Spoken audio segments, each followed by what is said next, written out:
a los 2.071 euros metros cuadrados al cierre de este último mes de julio. Son datos curiosos sobre el precio de la vivienda que nos llevan a hablar también sobre otra opción interesante, la rehabilitación de viviendas. El Colegio de Aparejadores de Madrid aconseja en este mes de agosto, en estos meses del verano, cómo rehabilitar la vivienda sin ningún tipo de complicaciones. Es un decálogo que han publicado muy interesante que hoy queremos compartir con los oyentes de Punto Radio. Saludamos a Francisco Javier Méndez, que es director del Gabinete Técnico de Aparejadores. Francisco Javier, ¿qué tal? Muy buenas tardes. Hola, muy buenos días. Gracias por estar con nosotros. Contarnos algunos de esos consejos sobre cómo rehabilitar la vivienda y además hacerlo optando a algunas de esas ayudas estatales que siempre son interesantes, ¿no? Sí, desde nuestro punto de vista, como representantes del colectivo de profesionales habilitados y cualificados, entendemos que para unificar de alguna forma las dos principales líneas que siempre se han barajado, como es por un lado la rehabilitación y por otro la eficiencia energética, y hacia las dos que van principalmente enfocadas todas las ayudas que comentabas hace un momento, entendemos que lo mejor que se puede hacer es contar con técnicos que de alguna forma vean o tengan la visión global de las dos posibilidades y busquen la forma más óptima y más rentable de poder llevar a cabo las obras de rehabilitación y reforma.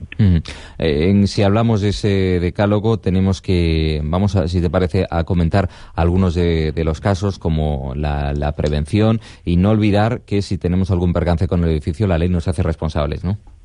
Sí, evidentemente. Yo creo que una de las principales facetas, o de alguna forma si lo entendemos, tanto a nivel particular como de colegial, es un pequeño cambio de forma de ver la situación. Hasta ahora podíamos estar con la idea de que nos comprábamos una vivienda y la teníamos o la manteníamos prácticamente al mínimo y que no había que hacer nuevas inversiones, y de alguna forma por eso entendíamos dentro del decálogo empezar con ese primer punto de prevención a nivel de mantenimiento, pero sobre todo mantener para intentar que la vida útil del edificio vaya un poco más allá y que estemos pendientes que su vida va a ser constante y que igual que estamos actualizando, por así decirlo, otros usos como el del coche y demás, en la vivienda hay que hacer lo propio, hay que tenerla en cuenta durante todo su estado. Evidentemente la ley, y por eso hacíamos mención en nuestro decálogo, la Ley de Ordenación de la Edificación, de alguna forma ya nos empieza a hacer desde hace unos 10 años responsables y nos como usuarios directos incluso nos obliga a conservar en buen estado de uso y mantenimiento nuestra propiedad. No podemos olvidar tampoco el solicitar una licencia urbanística. Sí, en función, dependerá exactamente del uso de la rehabilitación que queramos hacer. Si son usos o son reformas muy pequeñas, evidentemente pues podemos solventarlo con actos administrativos más ligeros, como puedan ser actos comunicados o procedimientos simplificados. Mientras que cuando ya procedamos a hacer otro tipo de actuaciones, sobre todo si lo enfocamos prácticamente hacia conseguir esas ayudas o esas subvenciones, no va a quedar más remedio que exigir al técnico que elabore un proyecto, y ese proyecto va a llevar aparejado evidentemente un acto administrativo que va a ser de solicitar la licencia urbanística. Hay otro tema interesante y es el tema de los residuos, ¿no? Del que se habla mucho últimamente, el control de la gestión de los residuos producidos por ese edificio.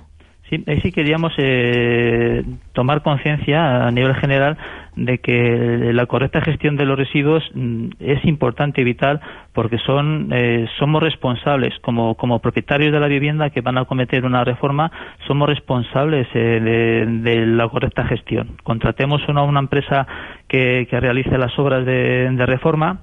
Nosotros no dejamos de ser los responsables, los productores, como dice el Real Decreto del 2008, productores de estos residuos, y tenemos que constatar exactamente cuál es el movimiento de ellos. Evidentemente, ahora que el ayuntamiento tiene que gestionar o de alguna forma arbitrar con decretos cómo hacer ese control de las pequeñas reformas, para nivel de obras grandes y de reformas importantes, de alguna manera ya están bastante centralizados y normalizados.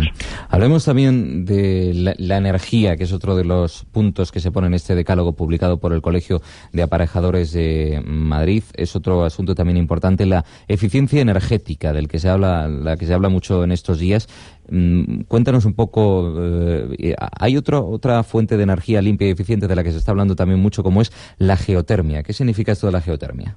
Sí, vamos por la primera pregunta que me hacías.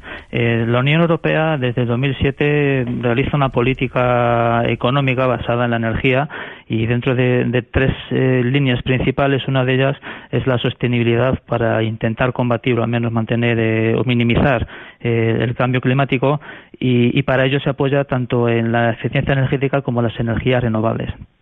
La eficiencia energética, pues bueno, como su propio nombre indica, evidentemente es intentar conseguir la misma producción o lo que tenemos ahora o las mismas posibilidades intentando consumir o gastar menos energía primaria.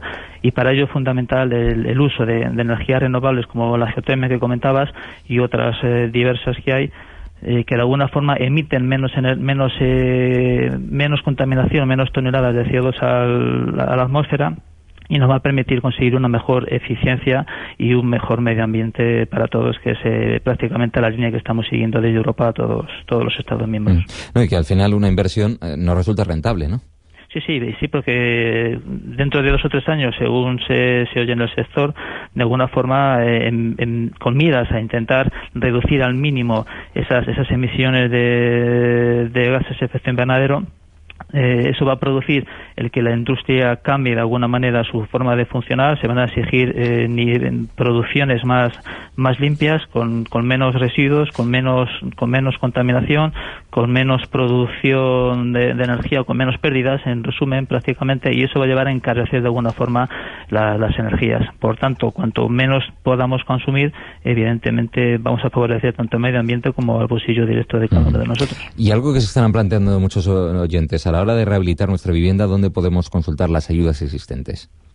Pues las ayudas son variadas. Hay ayudas desde las 3 administraciones. Hay ayudas tanto a nivel estatal, hay ayudas a nivel de las comunidades y hay ayudas a nivel municipal. Varias de ellas incluso tienen las 3 administraciones. Hay ayudas de rehabilitación tanto a las 3 como de eficiencia energética, de renovables hay a nivel de comunidad y a nivel estatal. O sea, de alguna forma las 3 administraciones están amparando o acogiéndose a estas 2 líneas.